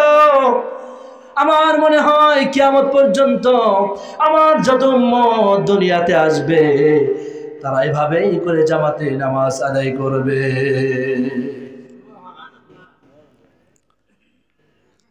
আল্লাহর নবীর ইন্তেকালের সময় হয়ে গেল। আল্লাহর নবীর এই কপালটা বারবার এই কপালটা ঘেমে যাচ্ছিল। আল্লাহর নবীর কাছে একজন ফেরেশতা চলে আসলো, হযরত জিবরাইল আলাইহিস সালাম। সালাম বিনিময় হলো, এসে বলছে, ইয়া রাসূলুল্লাহ হাবিবাল্লাহ, ইয়া রাসূলুল্লাহ আজকে একজন নতুন ফেরেশতা সাথে নিয়ে আসছি নবী গো, যদি আপনি অর্ডার দেন তাহলে সে ফেরেশতাকে আমি ঘরের মধ্যে নিয়ে আসব। আল্লাহ রাসূল বলেন, আমার আর বুঝতে বাকি থাকলো না কে আসছে। ফেরেশতা সে সালাম দিয়ে বলছে, ইয়া রাসূলুল্লাহ আমাকে আপনার কাছে আল্লাহ পাক পাঠিয়েছেন এই কথা বলে। আপনি যদি আল্লাহর কাছে যেতে চান তো আমি আপনাকে আল্লাহর কাছে নিয়ে যাব, যদি না যেতে চান আমাকে ফিরে যাওয়ার জন্য আল্লাহ পাক আদেশ প্রদান করেছে। আল্লাহর নবী চুপ করে বসে আছে। ফেরেশতা জিবরিল বলছে, ইয়া রাসূলুল্লাহ চুপ করে থাকবেন না, আল্লাহ পাক রব্বুল আলামিন আপনার জন্য অপেক্ষা করেছে। ফেরেশতা জিবরাইল এই কথা যখনই বললেন, আল্লাহ রাসূল বলছেন আজরাইল রে তোমার কাজ তুমি শুরু করে দাও। এবার জান কবজের পালা শুরু হয়ে গেল। ফেরেশতা জিবরিল নবীজির বুকের উপরে আঙ্গুলটা রাখলেন। আল্লাহ রাসূল বলেন ও আজরাইল আঙ্গুলটা সরিয়ে ফেলো, আমার মনে হচ্ছে আমার বুকের উপরে উহুদ পাহাড়টা যেন রাখা হয়ে গিয়েছে। আজরাইল রে তোমার হাতটা সরিয়ে ফেলো। আজরাইল তখন ডাক দিয়ে বলে হুজুর পৃথিবীর শুরু থেকে নিয়ে আজ অবধি, আজ থেকে নিয়ে পৃথিবী ধ্বংস হওয়ার পূর্ব মুহূর্ত পর্যন্ত যত মানুষের যত জীবজন্তুর আমি জান কবজ করেছি এবং করব, আপনার চাইতে এত সহজ করে জান কবজ আমি কাহারও করি নাই।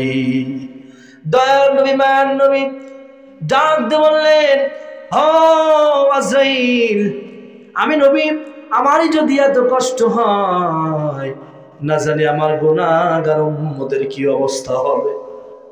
হে আজরাইল আর দেরি করো না, আমার যত উম্মত আছে এবং আসবে আমার সমস্ত উম্মতের মৃত্যু সব যন্ত্রণা তুমি আমার উপর দিয়ে নিয়ে যাও, আমার উম্মতকে ছেড়ে দাও।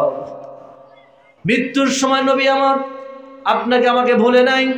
সেই দিন আজরাইল বলেছিল হুজুর চিন্তার কোনো কারণ নাই, ইয়া রাসূলুল্লাহ ইয়া হাবিবাল্লাহ আপনি কোনো চিন্তা করবেন না, কোনো পেরেশান হবেন না। নবী গো আপনার উম্মতে জান আমি এত সহজভাবে আমি নিব।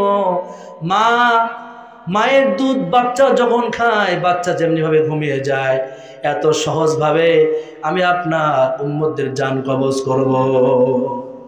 একটা আমল আজরাইল সেদিন বিশ্বনবীকে উল্লেখ করলেন নবী আপনার উম্মত যদি 5 ওয়াক্ত নামাজের পরে আয়াতুল কুরসি পাঠ করতে পারে আমি তার জানটা এতটা সহজে কবজ করব যেমন ভাবে বাচ্চা তার মায়ের স্তনের দুধ পান করতে করতে যেমনি ঘুমিয়ে যায় তার চাইতে সহজভাবে আমি আপনার উম্মতের জান কবজ করব।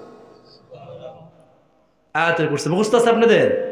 মুখস্থ করে নেবেন, মুখস্থ করে নেবেন। এই মৃত্যুর যন্ত্রণা এমন কঠিন যন্ত্রণা যার মৃত্যু হচ্ছে একমাত্র সেই বুঝে মৃত্যুটা কেমন কঠিন। নিজের পরিবারকে সুন্দর করতে হবে, নিজের দেশকে সুন্দর করতে হবে, আল্লাহ পাকের আদেশগুলো ঠিকমতো আদায় করতে হবে। সেজন্য আল্লাহ পাক বলছেন ওয়া'মুর আহলাকা বিস-সালাতি ওয়াসতাবির আলাইহা লা নাসআলুকা রিজকা নাহনু নারযুকুক ওয়াল আকিবাতু লিত-তাকওয়া। ওয়া'মুর আহলাকা বিস-সালাত নবী গো আপনি আপনার পরিবারকে নামাজের আদেশ দেন। আমি আপনার থেকে রিজিক চাই না, আমি তো আপনাকে রিজিক দিব। সুবহানাল্লাহ বলে।